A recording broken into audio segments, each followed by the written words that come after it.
My first read-through of the Aineid by Virgil. So, essentially, the story follows this guy by the name of Aeneas, who is apparently Hector's brother.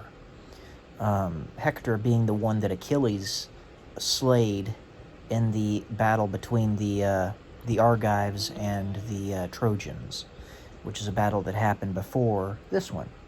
And what the Aineid does is it's basically a chronicle of Aeneas's travels through the Mediterranean, where he goes from Greece, and eventually he ends up in Italy, and he's there to slay a guy by the name of Turnus. And that's what the story ends up being all about. He ends up actually doing that job. He takes out Turnus, to be a spoiler for you. Now again, like I said before, this book is rather convoluted and requires a lot of prerequisites to really understand all the inner workings of it.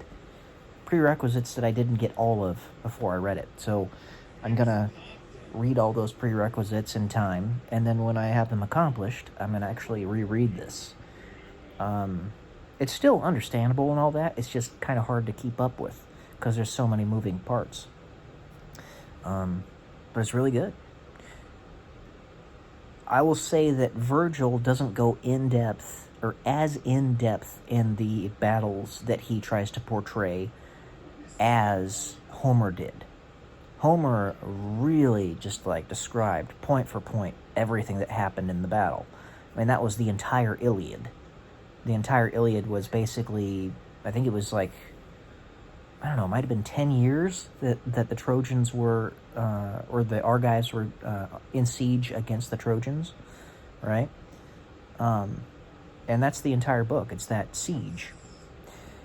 But he goes very in-depth in specifics of everything that happens in the battle. And Virgil, because he has to go through the entirety of the Mediterranean and basically chronicle all of Aeneas's path to where he ultimately ended up, has to parse it down a little bit so that the book's not 10,000 pages long.